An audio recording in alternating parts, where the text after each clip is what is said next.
They told the writers, if you want to keep your job, don't talk to Sinbad. They were told, the writers of the Sinbad show were told, I said, don't y'all know y'all can't get fired? Remember Sinbad? Try not to gasp when you see him now. The comedian who once commanded millions is barely recognizable after being left in the cold by the industry he helped build. You know what? I went bankrupt. My thing is, I didn't buy Bentleys. I didn't live large. I believed in me, I invested in me, and I invested in a lot of other people. $11 million in debt. Not from reckless spending, but from a systematic campaign designed to break him completely. Yet, through it all, Sinbad knew the truth about what was really happening.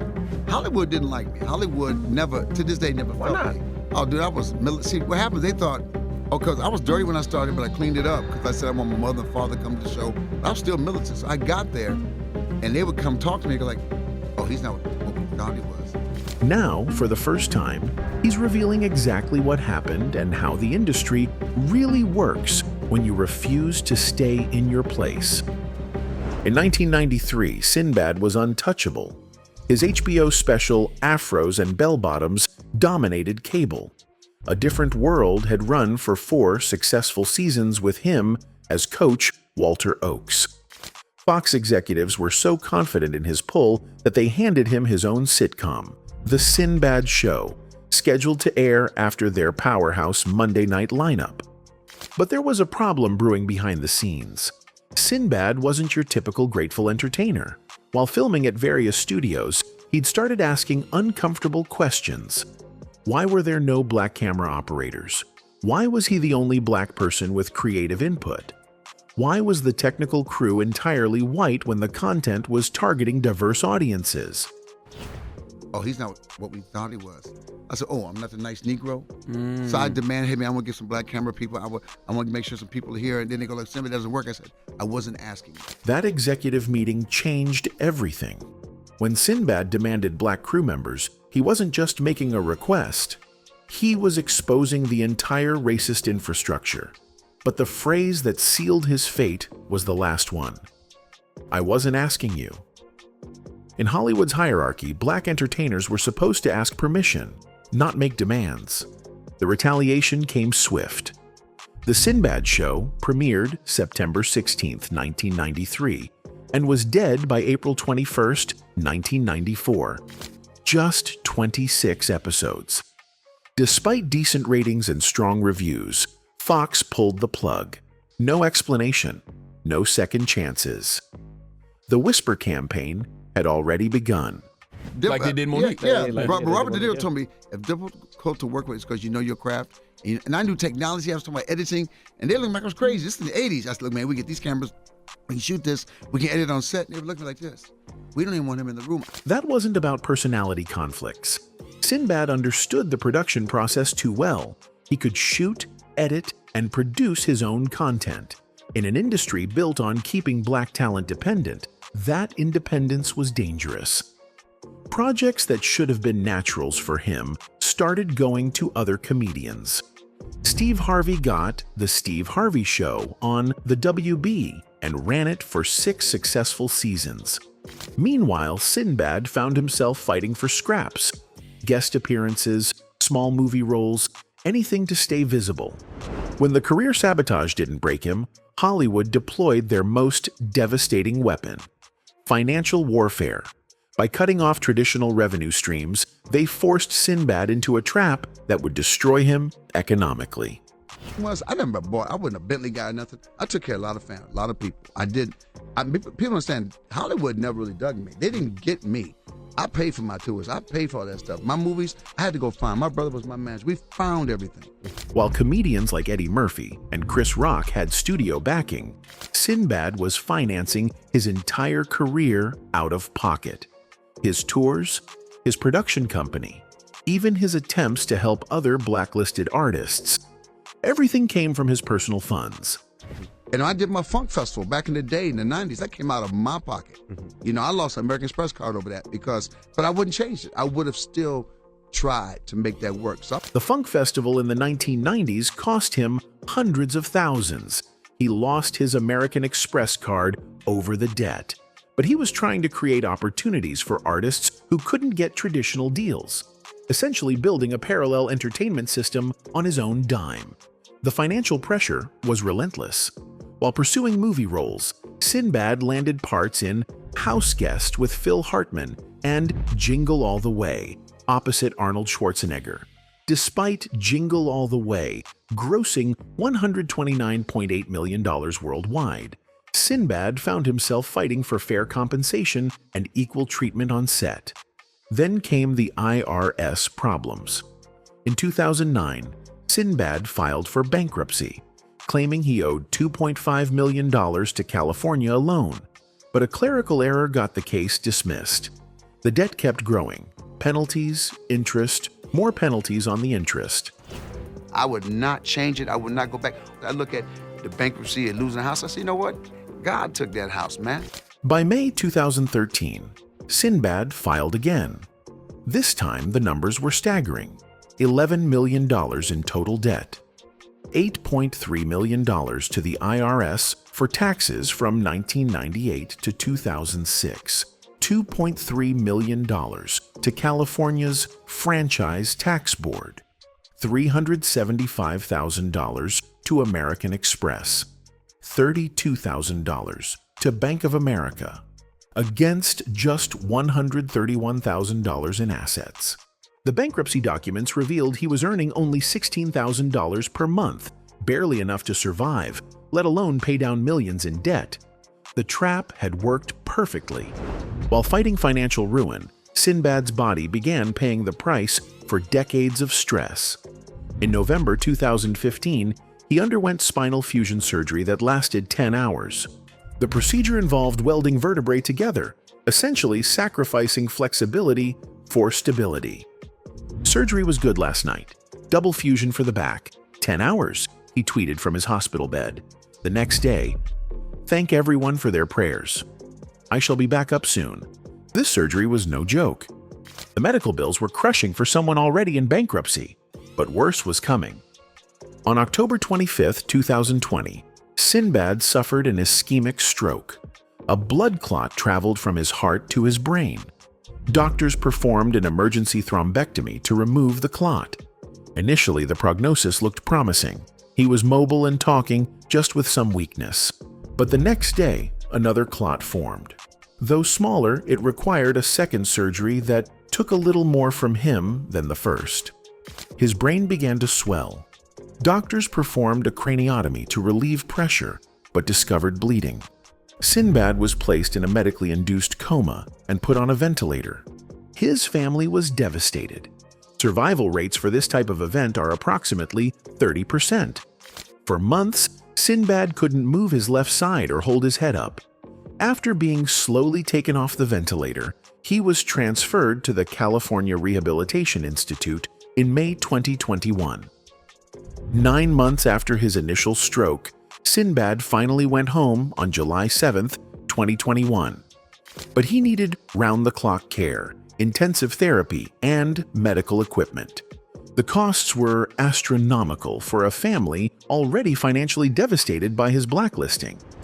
While Sinbad was fighting for his life in rehabilitation centers, something revolutionary was happening in entertainment. It was 2017, and Netflix had become the undisputed king of streaming, spending $6 billion on content that year alone.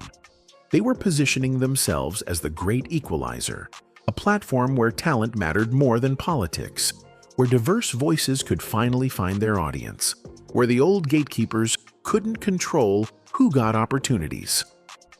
Dave Chappelle had just signed a massive $60 million deal for multiple comedy specials. Chris Rock secured $40 million for 2 specials. Amy Schumer got $13 million. Jerry Seinfeld was reportedly paid $100 million for Comedians in Cars Getting Coffee. The money was flowing like never before, and Netflix executives were publicly stating their commitment to diverse programming and underrepresented voices.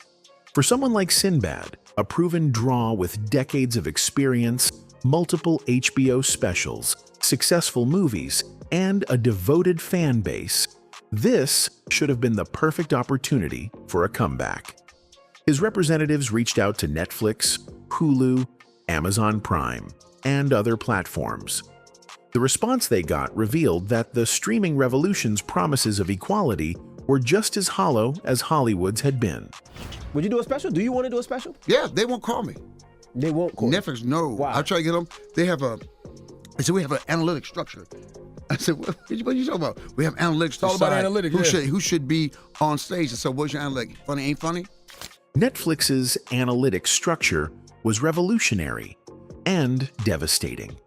Unlike old Hollywood executives who made decisions based on personal relationships and gut feelings, streaming platforms could hide behind data. They had algorithms that measured social media engagement, search trends, and viewing patterns. On the surface, it seemed objective and fair. In reality, it was a sophisticated way to perpetuate the same discrimination with legal cover. The algorithm couldn't account for systematic exclusion. If someone had been blacklisted from major platforms for over a decade, their digital footprint would naturally be smaller. If they'd been denied opportunities to build their social media presence or generate recent buzz, the data would reflect that absence, not their actual talent or potential audience appeal. I said, people come to the show, I said, y'all don't even know me. I challenged one day, when's the last time you see me? He said, you're right. I said, you're right. So if I came on a TV show, if I did a TV show right now you're back in the game. Sinbad understood the impossible situation perfectly. The platforms demanded proof of recent relevance. But how do you prove relevance when you've been systematically denied the platforms needed to demonstrate it? It was a digital version of the old Hollywood catch-22, but now it came with spreadsheets and data visualizations to make the discrimination look scientific. The same pattern was happening to other veteran black comedians who had been labeled difficult by the traditional system. Monique's public battle with Netflix in 2017 became the most visible example of how streaming platforms were using new technology to perpetuate old biases. Netflix offered Monique $500,000 for a comedy special. At the same time, they were paying Amy Schumer $13 million for similar content. When the disparity was exposed, Netflix defended it by pointing to their data, audience metrics, engagement statistics, and market analysis that conveniently ignored the systematic factors that had shaped those numbers.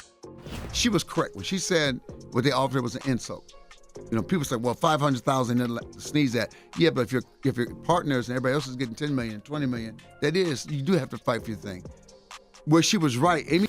Sinbad's public support for Monique was dangerous for his own prospects, but it revealed something crucial. He recognized the exact same pattern that had destroyed his career. The amounts had gotten bigger, the platforms were digital instead of broadcast, but the fundamental discrimination remained identical. Amy Schumer, they offered her 10 million, and Amy said, well, I know Chris, I'm getting 20, so they give her 13 million. Mm-hmm. I mean, Monique did have more cred than Amy Schumer. And they try to run the game that's not about your movies and stuff, but then they use that as an excuse. She was good with it until that video where she said, I humbly say, I'm the most decorated comedian alive. I said, the comparison was stark and undeniable. Monique had an Academy Award, multiple successful specials, hit TV shows, and decades of proven success. Amy Schumer, while talented, had a much shorter resume. Yet, Netflix valued Schumer at 26 times what they offered Monique. The only way the math worked was if you factored in the systematic exclusion that had shaped the data Netflix claimed to be following. But Sinbad wasn't just supporting Monique out of solidarity. He was recognizing that the streaming revolution had failed to deliver on its promises of democratization. The same people who had been excluded from traditional Hollywood were being excluded from digital Hollywood, just with better algorithms and more sophisticated justifications. I told my agent, I said, dude, I'm gonna write my own stuff. We'll put some shows together, and then when they come in, I want 21 million. Sinbad's response was characteristically defiant and independent. If streaming platforms wouldn't give him a fair opportunity, he would create content valuable enough to demand fair compensation. But this approach required enormous resources and carried massive risks for someone already financially devastated by decades of industry warfare. while comedians with platform support could focus purely on their creative work, knowing that production, marketing, and distribution would be handled by others. Independent artists like Sinbad had to become tech entrepreneurs, learning digital marketing, content creation, and platform management skills that had nothing to do with comedy. The streaming revolution that had promised to level the playing field had instead created new barriers that favored those with existing resources and industry connections. For comedians like Sinbad, it represented not just missed opportunities, but confirmation that some forms of systematic discrimination transcend technological change. Throughout his battles with bankruptcy, health crises, and industry exile, Sinbad made a decision that would cement his outsider status forever and eliminate any possibility of reconciliation with Hollywood. He started telling the truth, not just about his own experiences, but about the systematic racism and exploitation he witnessed throughout the entertainment industry. Most entertainers who get blacklisted eventually learn to stay quiet, hoping that silence might eventually lead to forgiveness and a second chance. But Sinbad took the opposite approach. The more the industry tried to silence him, the more vocal he became about their corrupt practices. His willingness to expose industry secrets made him even more dangerous to the establishment than his original acts of rebellion. When Monique went public with her Netflix dispute in 2017, most industry insiders maintained strategic silence. Speaking out against streaming platforms could damage their own prospects for future deals. Supporting a comedian who had been labeled as difficult wasn't worth the professional risk. Major comedians, talk show hosts, and entertainment executives who privately agreed with Monique's complaints chose public neutrality over moral courage. But Sinbad did something that shocked Hollywood. He went on record supporting her claims and validating her accusations. This wasn't just solidarity between two blacklisted comedians. This was Sinbad using his platform to expose exactly how the industry operates. By confirming that Netflix's offer to Monique was deliberately insulting rather than market-based, he was pulling back the curtain on the systematic devaluation of black talent that the industry preferred to keep hidden. His support for Monique's boycott call went far beyond personal loyalty. Sinbad was essentially testifying as a witness to the same discriminatory practices that had destroyed his own career. He was providing credible confirmation that the patterns Monique described weren't isolated incidents or paranoid delusions, but standard operating procedures in the entertainment industry. Sinbad's critique of Justin Timberlake's Prince tribute at the 2018 Super Bowl revealed even deeper truths about cultural appropriation and industry hypocrisy. This wasn't just about one performance. It was about exposing how the entertainment industry systematically allows white artists to profit from black culture while marginalizing the black artists who created that culture. See, they were going to do a Prince tribute, Yes. but how you do that? How can you do the respect after what you said about Prince? They said, well, Prince dogged him first. Prince said, no, Sexy, you didn't bring Sexy back. Sexy was always here. That's not dogging him. That's dogging, saying Sexy was talking about R&B. I'm bringing Sexy back. You don't. Sinbad was exposing the fundamental dishonesty of Timberlake's entire career trajectory. When Timberlake claimed he was bringing Sexy back in 2006, he was literally erasing the contributions of black artists who had always embodied that aesthetic. The phrase itself was an act of cultural theft, suggesting that Sexy had somehow disappeared and required a white artist to restore it to popular culture. For Sinbad, the Prince tribute represented the ultimate insult. Watching a white artist who had built his career by appropriating black style and sound now being positioned as the curator and protector of Prince's legacy. Where she's going to get, she's on with Jimmy L. Fallon. You know, man, I just feel like I'm the gatekeeper. Well, now you're the gatekeeper to Prince. No, dude, you're not. He said that? Yeah, I ain't I'm the catch that. I want to keep that legacy alive, and Prince was the greatest. Should have said that while I was here. Should have said that while he was here. This single phrase cut to the heart of entertainment industry hypocrisy. They love to celebrate black artists after they're dead. When it's safe, when there's no threat of those artists demanding respect, fair compensation, or creative control. But while those artists are alive and fighting for recognition, the industry consistently supports their white imitators instead. Sinbad was calling out a pattern that extends far beyond individual cases: the systematic preference for white interpreters of black culture over the black originators themselves. Prince had spent decades fighting for artistic control and fair compensation, often being labeled as difficult and demanding. But after his death, white artists like Timberlake could position themselves as his champions and legacy protectors. Sometimes comics who are not as funny as you are the one that Hollywood picks. And you go like, damn, what? You out here killing it, and they grab this cat, but I can't get mad because it'd been me, would I been mad? This revelation about how Hollywood picks winners regardless of talent was perhaps Sinbad's most damaging truth-telling moment. He was confirming what many suspected but few dared to articulate publicly. Success in entertainment often has nothing to do with ability, and everything to do with compliance with industry power structures. By acknowledging that less talented comedians were getting opportunities he was denied, Sinbad was exposing the lie that the entertainment industry is a meritocracy. He was admitting that the system rewards obedience over excellence, and that talent alone is insufficient if you're unwilling to play by their rules. Every time Sinbad spoke these truths, every time he supported another blacklisted artist, every time he refused to stay silent about systematic discrimination, he was digging his exclusion deeper. The industry couldn't allow someone with his credibility and platform to continue exposing their methods of operation. Whatever sellout means to somebody, I said, I've helped people get in this business, and I'm still here. Some people are really difficult to work with. Oh, yeah. Yeah. Yeah. I've been with them. Yeah. I've been with them. I said, I gotta let you go. And when you figure it out and come back, I'll go be a superstar, but you'll be dead. I've helped people get in this business, and I'm still here. This wasn't just defiance. It was a declaration of war.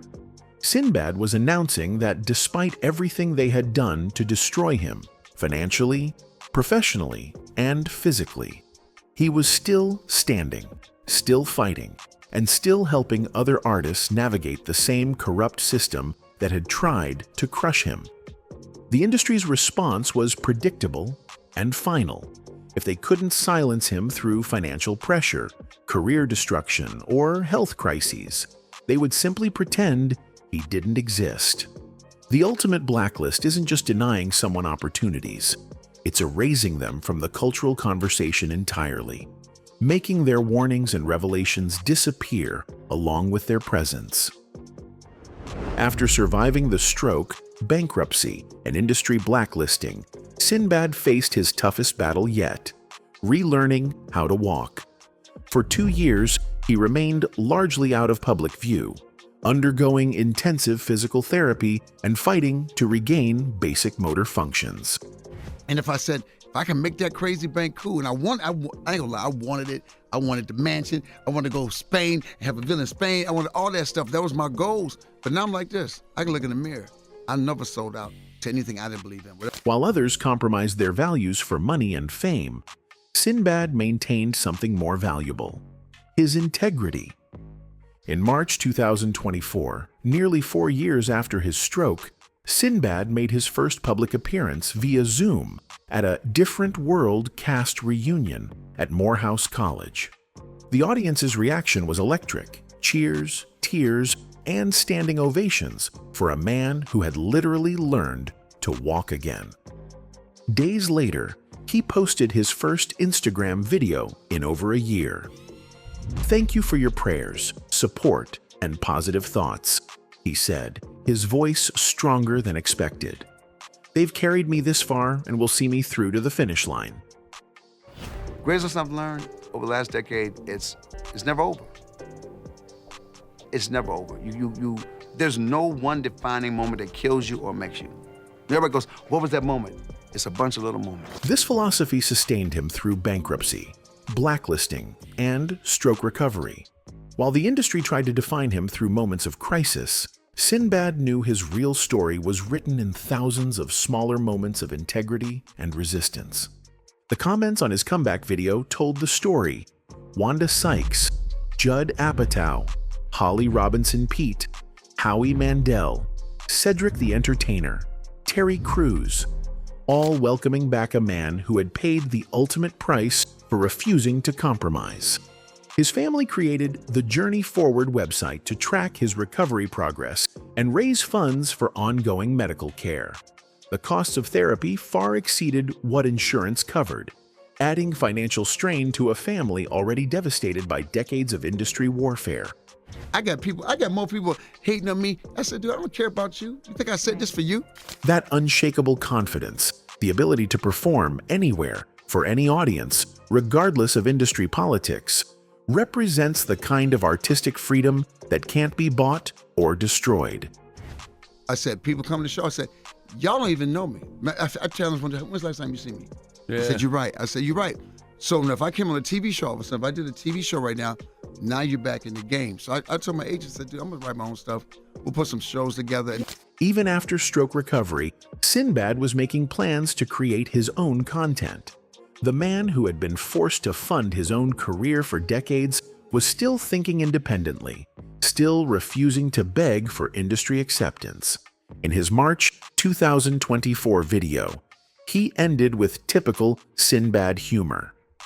"Expect to see more of me soon, and don't freak out if you turn around and I'm standing right behind you."